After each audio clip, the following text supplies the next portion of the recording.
Good morning, everybody. It's good to be here in Aberdeen. And congratulations on beating Celtic last week. No doubt it's been a week of some celebration. Clearly some Aberdeen supporters in the audience.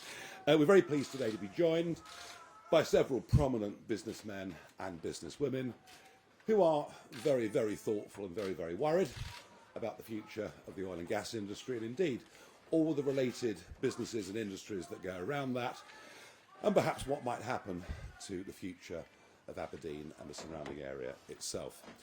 Reform has made remarkable strides in Scotland over the course of the last year. We managed to field candidates for every seat in the general election, but to be honest, it was pretty much a paper exercise. Since then, we've managed to build branches. We've been contesting by-elections every Thursday for councils, wherever they come up. We've had a steadily rising score. We, if you believe the polls over the weekend, are beginning to eclipse Labour to be the second most popular party in Scottish politics. And of course, we have the Hamilton by-election taking place this Thursday. But the purpose of this visit, and I guess it was really the news that Harbour Energy were laying off yet more people, the fact that this industry is in serious decline, and that to a large extent it is wholly unnecessary. These are decisions that we have taken here in our own country. The tax rate, the super tax of 75% that was imposed by the Conservatives in the last time, in the last period of their 14 years of government, was a disaster for the industry. Labour have only added to that by putting it up to 78% and stopping the application of new licences. Yes, the oil price is low at this moment in time, but after 20 years as a commodity trader, these things do move in cycles. 2025 will be a year of record consumption of fossil fuels. We can con ourselves as much as we like. There'll be more coal burnt this year than has ever been burnt in the history of mankind. And the same applies to the use of gas and oil. Even the most ardent proponent of net zero has to accept the world will still be using oil and gas up until 2050 and beyond. And yet we've decided to sacrifice this industry as a consensus around net zero has emerged. Of course, I say net zero, it isn't really net zero. All we're doing is exporting carbon dioxide production. And into the bargain, we are seeing Scotland and many parts of England and Wales literally deindustrialising before our very eyes. Yes, there are arguments around new industries, but for every job created in a new industry, many more have been lost in conventional industries. We now have the most expensive energy prices, commercial energy prices in the world, and the whole thing is complete and utter madness. Richard, Tice and I have been standing up and fighting and speaking on these issues for many, many years. It's also worth adding, shortly after the Prime Minister's so-called EU reset, that if we look across the other side of the North Sea to Norway, not only do we see a country that has championed its oil and gas industry, a country that sells an awful lot of gas to us, a country that also has a 200-mile exclusive economic zone for fisheries. A 200-mile EEZ. Just imagine what anything like that would do for all these towns and cities on the east coast of Scotland. So whichever way we look, we're getting things wrong.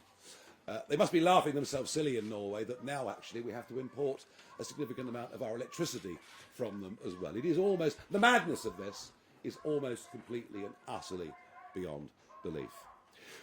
One of the reasons that we've been doing well in Scotland is we've been attracting some very, very good, fresh talent. There have been several Conservative councillors that have come to us, and there'll be a Labour councillor coming to us this afternoon when we get to Hamilton.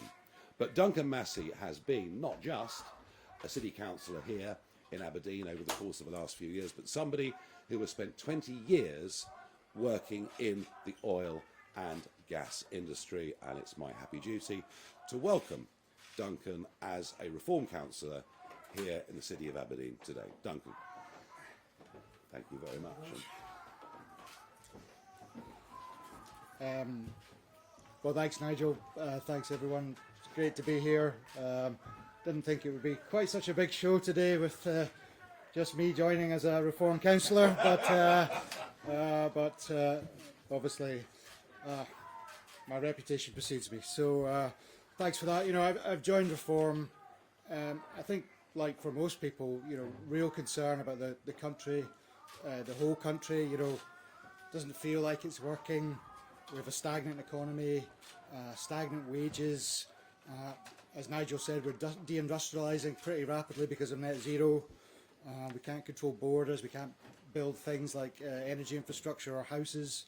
Our public services don't feel like they're working. We've got huge problems and we need massive and urgent change. And I believe that it's only the Reform Party that can bring that change. And I think obviously we've got similar issues across the whole of the UK, but I think in Scotland, you know, we seem to be failing further and faster with an incompetent and devoid of ideas SNP, a sort of entrenched and entitled SNP who've been in power for nearly 20 years, have done nothing but fail, but seem more concerned with the gravy train continuing rather than trying to improve things. And again, I think it's only Reform that can change this dynamic and move Scotland to a place where we can change policies. And obviously, the main reason here in Aberdeen is the impact on the oil and gas industry of Labour and SNP policies. You know, it just feels like deliberate destruction of our industry at the moment. 78% tax, no new licences, large projects caught up in a regulatory limbo, and all at the same time, all Labour and SNP have is gaslighting us with fairy tales about the so-called just transition. You know, as Nigel said, we've got low oil prices now. You know, it feels like it's going to be a bit of a perfect storm. We've seen some redundancies at Harbour. I think it might be a very painful time for the city. And frankly, I don't think most Aberdonians have yet woken up to just how badly we're being treated.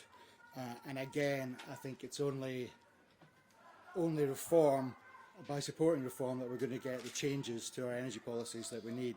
So that's my reasons for being here. Delighted to be here and look forward to increasing the Reform vote in Aberdeen.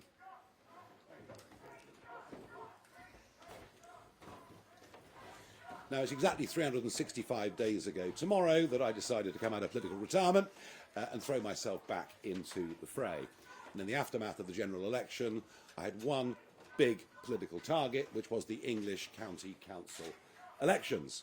I wasn't very happy that in 9 of our strongest counties the elections were cancelled, but we carried on in what on paper were our weaker areas and achieved a great success on the 1st of May.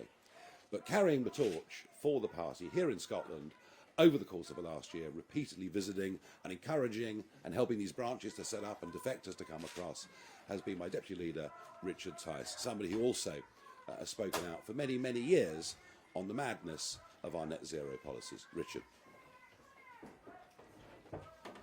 Good morning. Thank you, Nigel. It's great to have everybody here. It's great to be here in Aberdeen, one of the global centres of energy expertise.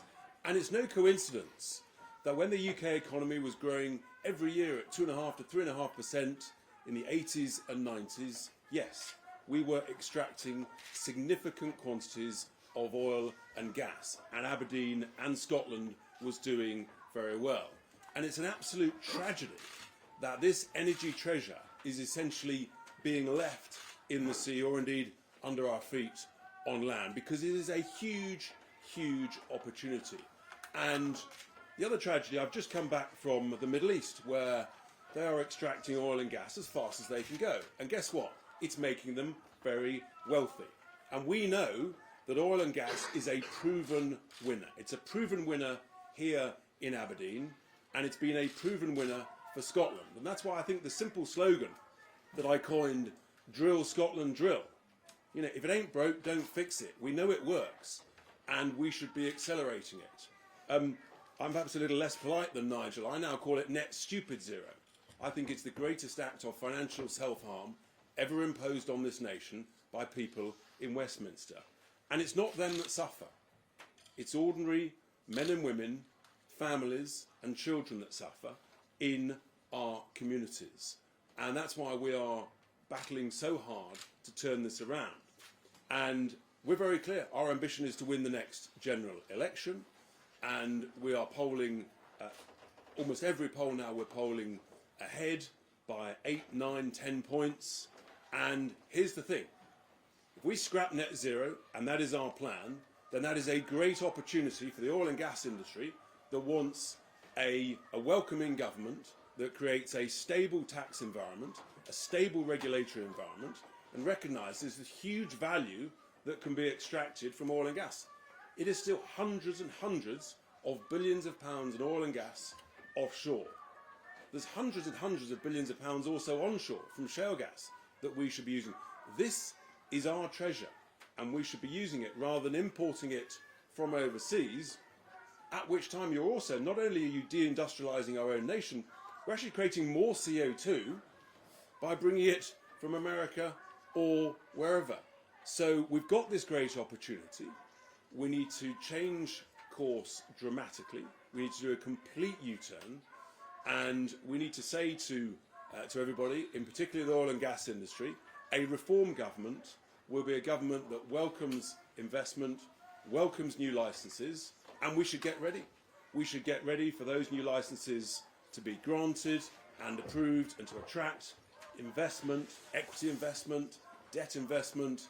We know it works. We know it's a generator of huge wealth, huge prosperity and huge opportunity, not just for Aberdeen, but for Scotland. And that's why we're here.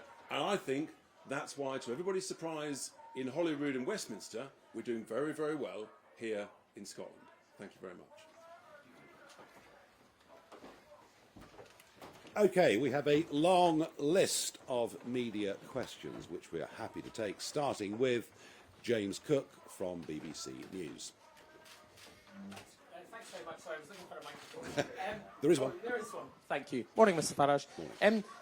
These people shouting outside say that you're a racist. Will you reassure them you're not by apologising to the Scottish Labour leader Anas Sarwar for claiming that he would prioritise the Pakistani community when you must know that he literally said no such thing? Okay, so I can tell you this. We've not heard these sort of chants or tweets in England now for a very, very long time. And indeed, the First Minister, Swinney, was the one that started using this word yesterday in a deliberate, I think, and very, very provocative way. I would remind everybody that the chairman of the party is Scottish-born, but comes from parents who come from the Indian subcontinent.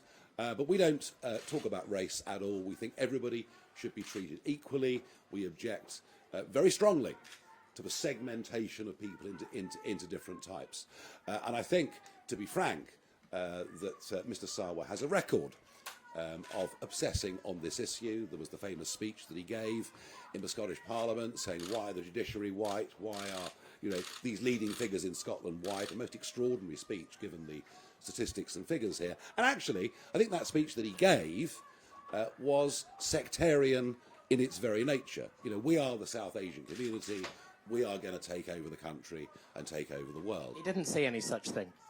Well, he did actually very, very clearly. He did not say that the South Asian community would take over the country or the world. He said nor did he use the word prioritise. He said. Why can't I hear what you're saying, but why can't you just accept what he literally said and not mischaracterise what he said? We believe what he said was a form of sectarian politics, and we don't like it one little bit.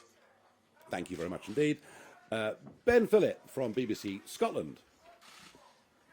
Obviously, here in Aberdeen today, Nigel, many will be listening to what you're saying about the oil and gas industry. On the slogan, drill Scotland, drill, is it not the case that that will just make oil and gas companies even wealthier? It's not going to lower bills. How will your policies actually help ordinary people? Jobs, jobs, jobs, very well paid jobs, money in people's pockets, which they'll spend in Aberdeen and elsewhere. And yeah, big companies can make big profits. Big companies can make big losses. It works both ways. This idea that a political party either supports the workers or supports the private companies that put risk capital in is absolute nonsense. The two can't coexist without each other. And what is for certain in Scotland and across the wider United Kingdom is the public sector gets bigger and bigger and bigger, and our overall national finances means that we're getting poorer and poorer and poorer. And just look at GDP per capita over the course of the last few years. I know, but most of the oil and gas that is extracted from the sea just outside is exported. You know, so something will need to change the wholesale prices to actually bring bills down for people. That's a very interesting point. Oil tends to trade on a global market at a global price priced in dollars. The gas market is completely and utterly different, and Richard knows a bit more about what happened in America with gas prices. Yeah, so funny, isn't it? We're told that gas is an international price, so why is the American price of gas about a third of the UK price? Why are therefore their electricity bills about a third to a quarter of our bills? I completely refute your suggestion that being reliant on oil and gas will not bring down bills. We know it will because it did. And there is a direct link between the increase in renewable generating capacity over the last 10 to 15 years and the dramatic increase in electricity prices way above inflation. That is the simple reality, and cheap energy drives everything. It drives investment, it drives businesses, it drives prosperity, and there is a direct link between our high electricity prices and there's just and the renewable generating capacity. And here's the other thing that people won't tell you.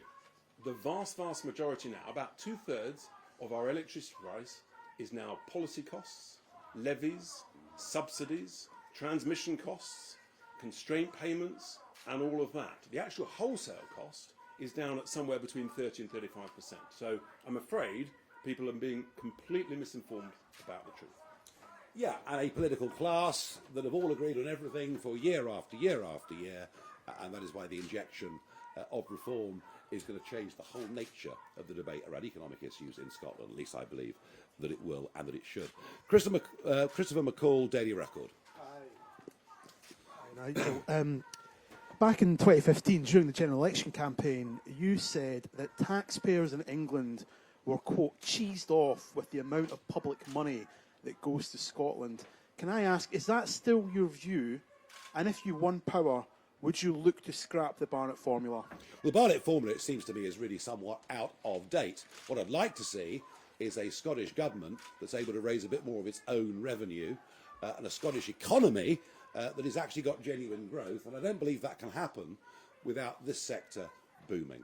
All right? And I think, you know, the Barnett formula goes back to the 1970s. Is there an argument it should be looked at again? Of course there is. But, I mean, frankly, if you look at welfare dependency, if you look at educational standards, the idea that sort of 50 billion this year, which is roughly what the figure is going to be, going to Scotland, it isn't going to reduce in the short term until Scotland actually starts to have an economy that is thriving. And right now it's going in completely the wrong direction. Can I just ask quickly as well, do Yeah. you support the concept of devolution as the Scottish Parliament? Oh yes, devolution's here to stay, and in fact devolution now is being extended into England, you know, right down to a county basis where we're going to have elected county mayors.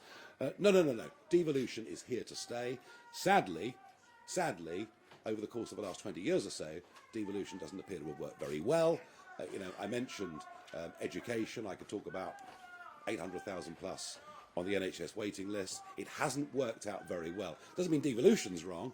It means the people running it haven't got it right. Tony Diver, Daily Telegraph. Right. Microphone. Thank you very much. You said yourself that reform has not been around in Scotland for very long. You said at the last election you ran paper candidates competing in this election. How long is it going to take you to build trust in Scottish people? How long do you think that by this time next year, when Scotland goes to the polls in the Scottish Parliament election, you could win a majority of the Scottish Parliament or even become the second largest party? Well, I think that if you look at County Durham, where we wiped away the Labour Party on May the 1st, if you look at Staffordshire and Kent, where we erased the Conservative Party, you see we were able in England, with lots of focus and effort, to build a fairly professional, in fact, actually, I'm going to be honest, very professional campaigning team with a good list of vetted candidates. In Scotland, I mean, to be frank, Scotland has not had much resource, but some very energetic, good local organisers some great new people of talent and real-world experience joining us. I don't see any reason why we can't do exactly the same thing here. I accept the SNP have a very, very solid baseline vote.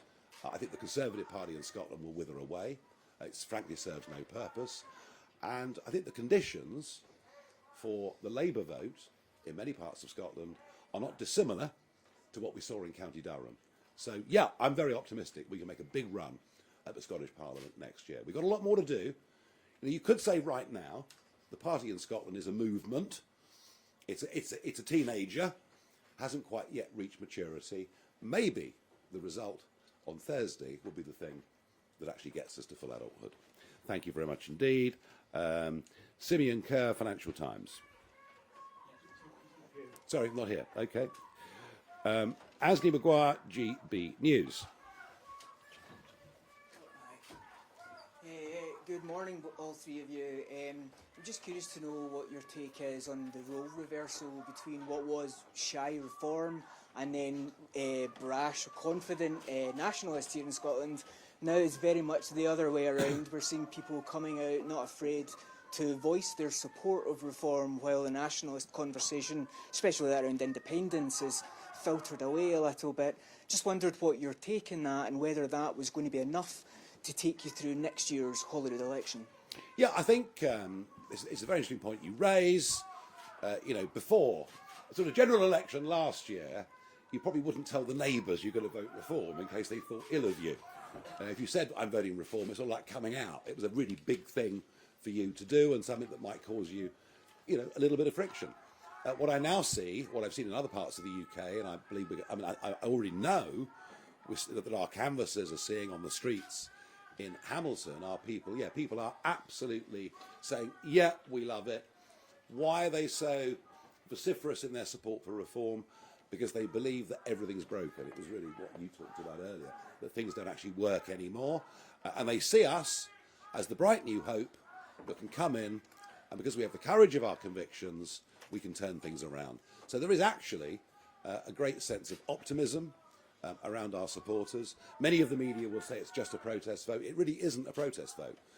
These voters that are voting Reform are not just sticking two fingers up, they are actually saying positively, affirmatively, you can turn things around.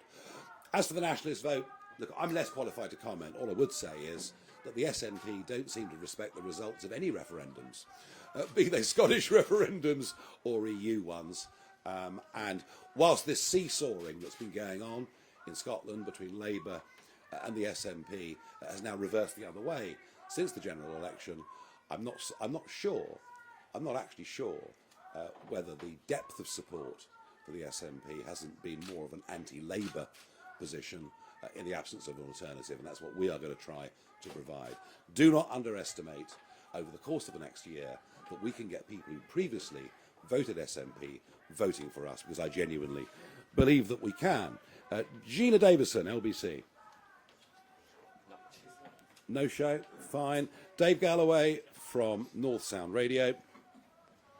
Thank you, Nigel. Good morning. Good morning. I want to ask for your reply to the assertion that SNP Westminster leader Stephen Flynn has made about your views. He calls them short-sighted stupidity and says you shouldn't be allowed to do to Aberdeen what you've done to the UK economy. Well, he's entitled to his opinion. On a personal basis, I quite like him, actually. He's got a bit of character. He's got a bit of spirit. And somebody, we get on rather well with him, actually. We have a bit of fun with them. They sit right in front of us. We just don't happen to agree.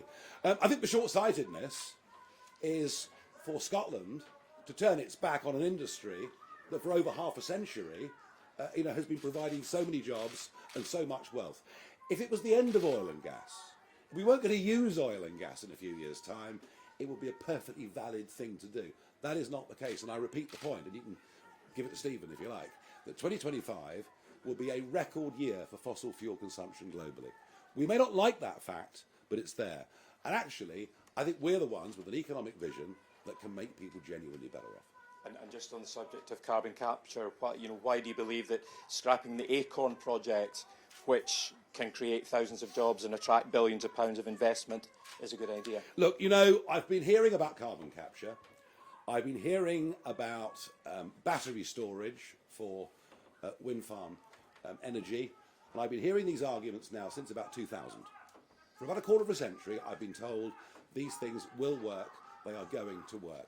I have not as yet seen any evidence that carbon capture will actually work.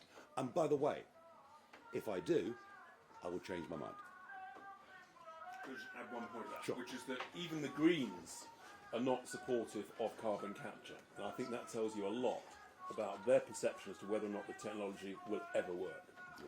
One technology that does work, of course, is nuclear. And maybe you can ask Stephen Flynn about that, because I think what you're seeing across the Western world is quite a marked shift.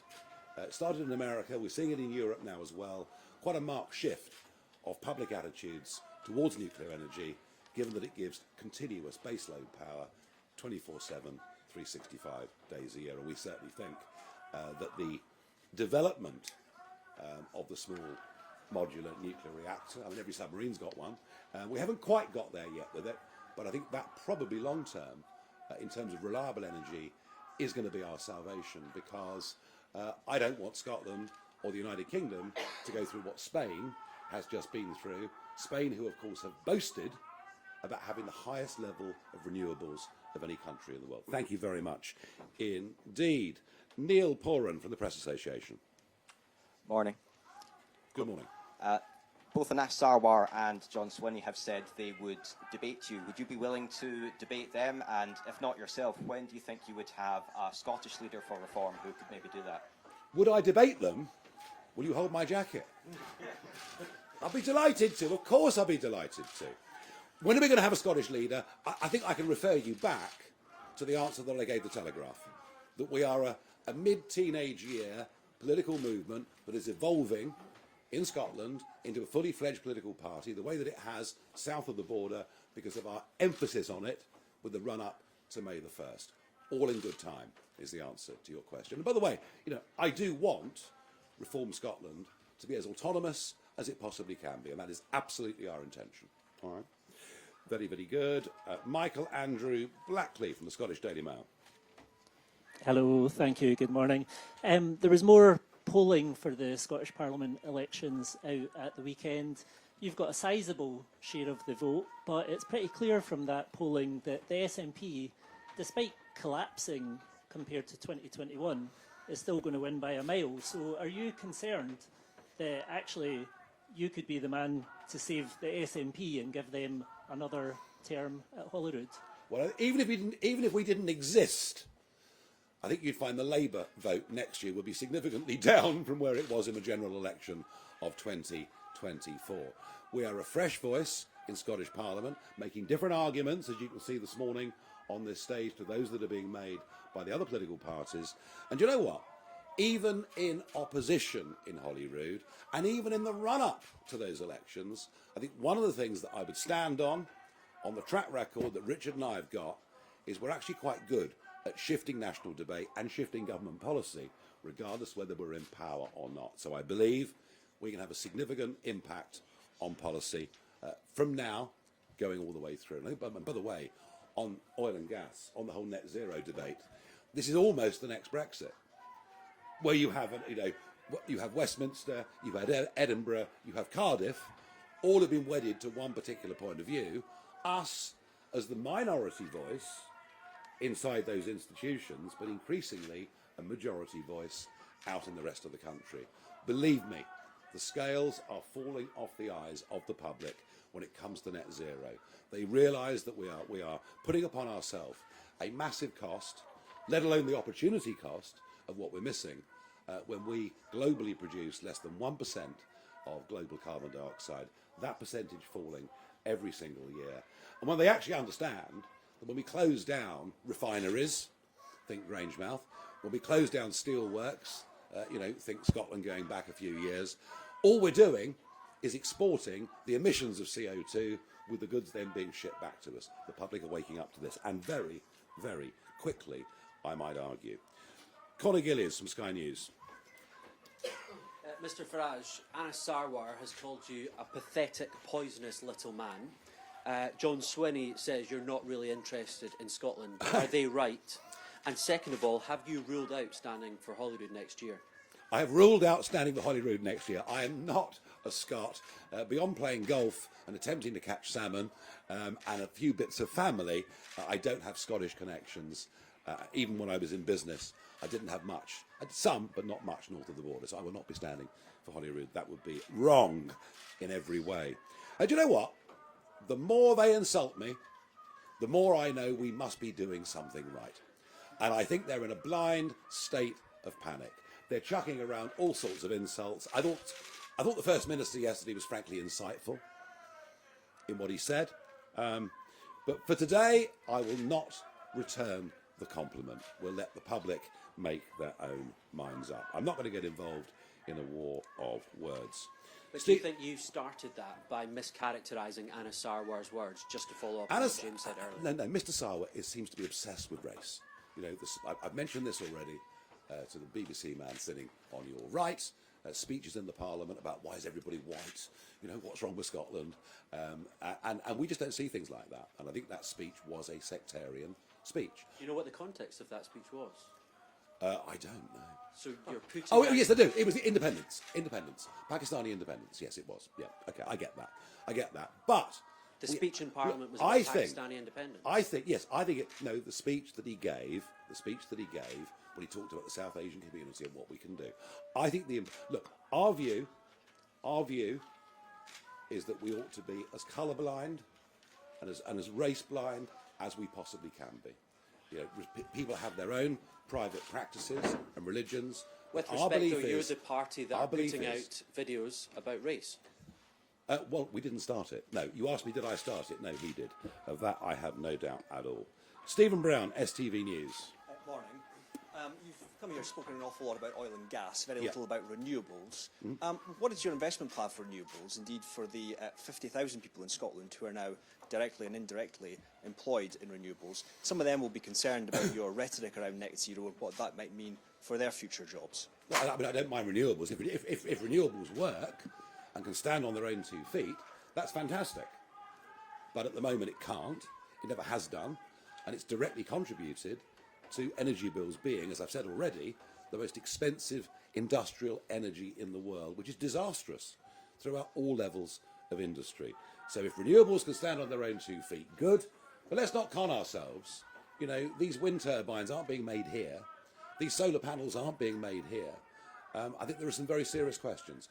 Going ahead, as I've answered already to local radio, you know, if we can make these renewable energies work, if we can make, battery storage, if this stuff can work, fine.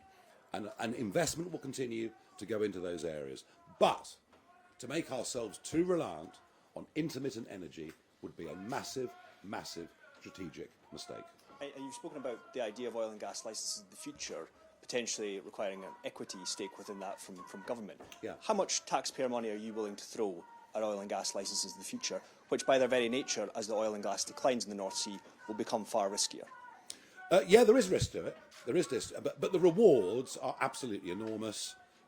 Just look at the way Norway's approached its whole industry. They had stakes in these right from the very start. They've had a sovereign wealth fund. We just need to look across the North Sea to see some very good examples of how things can be done. Thank you very much. Alistair Clark of the Courier. Morning. You're referring to 2 speeches that you say Anna Sarwar made. The second of those, are you sure you're not referring to one that Hamza Yousaf made in Parliament?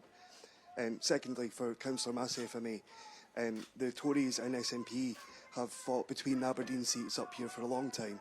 What do you think's gone wrong with the Scottish Conservatives that you've decided to leave? Look, I'm not going to delve any more deeply into comments by Mr. Sarwar about me, or indeed the First Minister. I think we've said enough on that. Scottish Conservatives have stood for nothing for a very, very long time. They haven't had the courage to stand up against some of the stupidities that have been done in Scotland, but maybe our former Conservative councillor until half an hour ago can answer it better than me. Yeah, I agree with that. I mean, I think, the SNP are doubling down on their anti-oil and gas record. I think it was only the other day when the SNP said that they were, fully focused on net zero.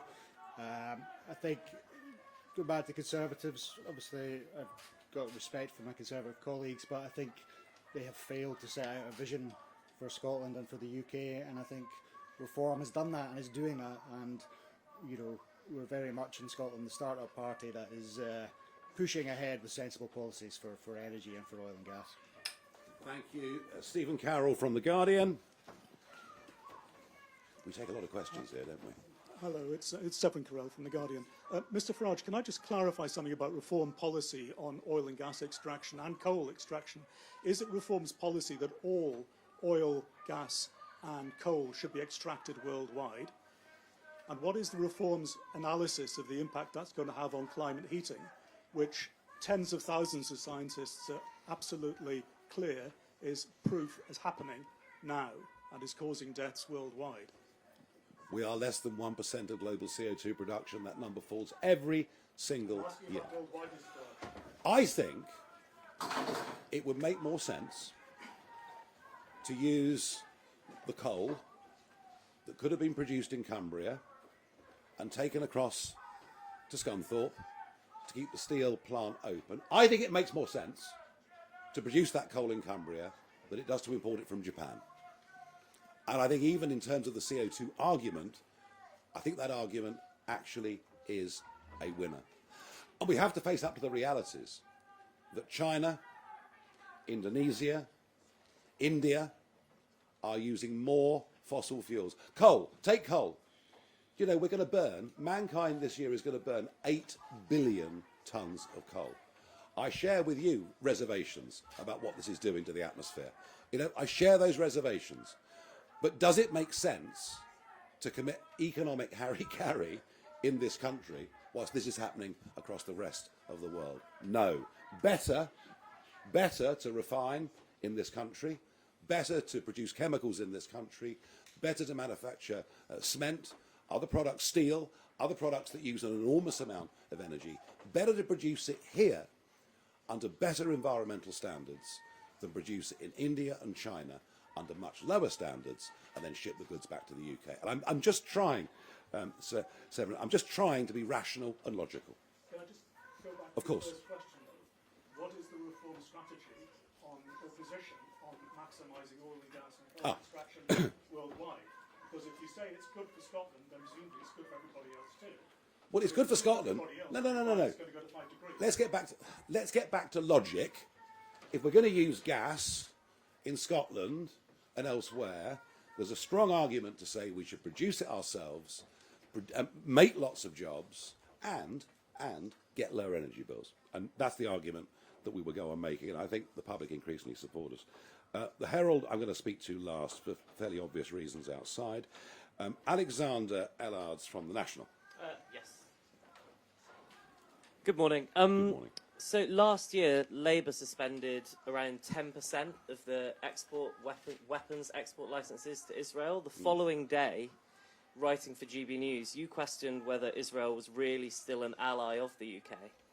I'm just wondering if you can expand on that, just outline your foreign policy position on Israel and Palestine. I'm sorry, that's wrong. I said it the other way round. It wasn't whether Israel was an ally of the UK, it's whether the UK was an ally of Israel, and I say that after the British hostage case, where I did meet the family, I did make very, very strong representations to the British public to say, look, this Damari case, we need to wake up to this.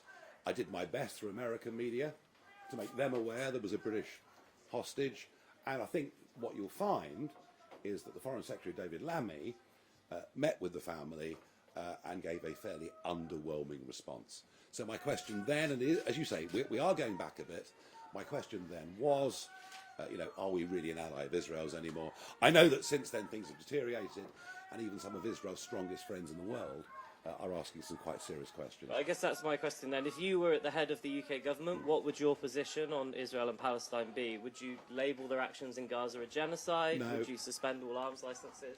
No, I wouldn't. And I think we have to get back to a fundamental fact that what happened on the 7th of October was the most appalling barbarism committed by an organisation who say they will do it again and again and again. No easy answers, I accept that. I'll just say one more quick thing, if I may.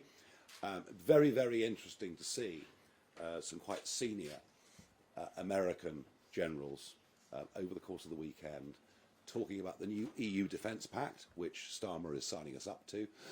There are still more details to come, but when you get senior American NATO generals, retired, saying that an EU force is a distraction to NATO, I would suggest we should start to get very, very worried indeed and face the reality that in terms of defence, yes, of course, increased defence spending, provided it's procured properly, is a good thing and is very, very important and very necessary, a bit like paying the insurance on the house.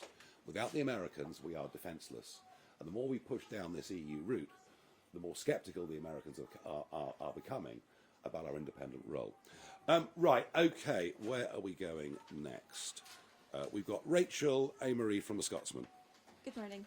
Looking at the by-election this week, if Reform comes third behind Labour and the SNP, is that a failure in your eyes? And if Reform does win and we see a Reform MSP in Holyrood, will we see more sort of personalised attacks on other MSPs from that candidate? You're giving a fairly wide range of expectations there. Are we going to win it or have a disaster? I mean, you pays your money, you takes your choice. From what I understand, there's been no proper polling done within the constituency whatsoever. We just don't know. Are we confident of coming third? Yes. Are we confident of coming second? Well, I don't know, but if we do, it'll be a very nice surprise. Do I realistically